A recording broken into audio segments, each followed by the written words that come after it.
وكما العاده وكما انه توقعنا طلع كل شيء كذوب وغاتمرقين ما كاين والو. حبس حبس حبس، ما تحكمش على الفيديو من خلال الغلاف ديالو وديك الهضره اللي قلنا في الاول. كمل الفيديو حتى الاخر واسمع الحقيقه المره اللي ما غاديش تقبلها، وعاد ديك الساعه تعطي الراي ديالك نتايا. ولا كان دابا الا كتفرج في الفيديو فراه كنصحك انك تكمل حتى الاخر وما تخاف والو. عبد الاله هباط صانع محتوى مغربي في مجال الفيتنس وصاحب اكبر قاعده جماهيريه في مواقع التواصل الاجتماعي في مجال الفيتنس، واللي قدر انه يحقق ارقام قياسيه واللي كانت اول مره تحقق في الويب المغربي بالوثائقي ديال 11/11. واخر فيديو ديال واحد اللي فرق فيه الارباح ديال الوثائقي واللي كتقدر ب 14 مليون سنتيم. عبد الاله هباط اللي تزاد في مدينه المحمديه واللي كاين حاضر من اسره عاديه ومحافظه ما عندهاش وما خصهاش.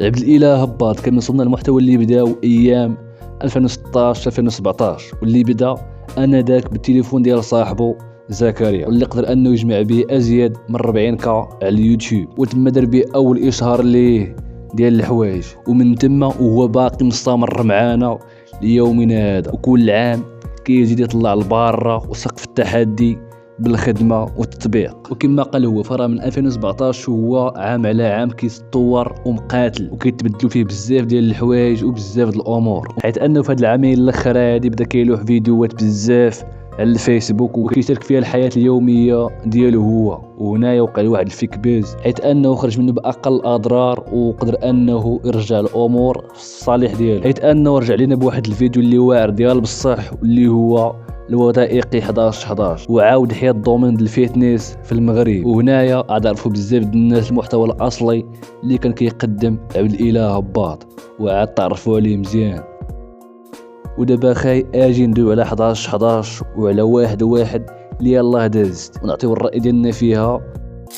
11/11 الوثائق اللي بان التاثير ديالو في امر الواقع، حيث انه بزاف اللي صال عمرو وبزاف د الناس ناضوا انهم يترينيو، حيث انه معظم الرسائل اللي فيه ايجابي وغادي يزيد بهاد لا جينيراسيون اللي طالعه لقدام. سبور وصلات غادي يعطيونا واحد الانسان اللي نقي مع راسو ونقي مع الله عز وجل ومع الوالدين ديالو. وبين قوسين فقدر انه يجيب 10 مليون مشاهده في ظرف 7 ايام، وهذه الحاجه اللي ما عمر شي يوتيوبر مغربي قدر انه يديرها. وهنايا غادي يبانوا دوك المشوشين ودوك خوتنا اللي حاضين غادي وهادي دوك خوتنا اللي قالوا باللي انه شرا لي فيو شرا لي كومونتير شرا بزاف د الحوايج، الا انه جاو سكت لي هاد خوتنا هادو ما خلى لهم ما يقولوا، حيث انه شد الارباح كامله ديال الدوكومونتير واللي كتقدر ب 14 مليون سنتيم او اكثر، وفرقها كامله على المتابعين ديالو او المشاهدين اللي شافوا الدوكومونتير واللي كيتابعوه على بزاف المدن المغربيه كأكادير مراكش المحمديه كازا قنيطره وبزاف د المدن، حيث انه في كل مدينه عطى عدد الناس 1000 درهم. وكذلك الاباء والامهات اللي ما نساهمش واللي كل واحد عطاه حقه. وما نساوش مولايا وصاحبه اللي كان كيعاونوا في المواضيع ديال اليوتيوب.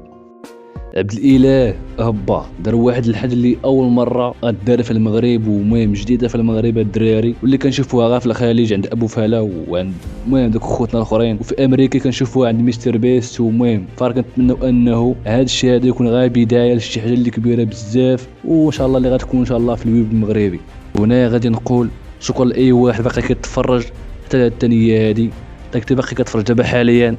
ديروا واحد الكومونتير زوين بحالكم. نتمنوا مثلا موفق لجميع الدراري، لاي صانع محتوى عنده محتوى نقي ولاي واحد دابا كتفرج فيا دابا حاليا. الله يستر لجميع الدراري. وهذا ما كان معكم خوكم نور الدين بلاص. نتلاقاو ان شاء الله في فيديو جديد. كان هنا السلام عليكم.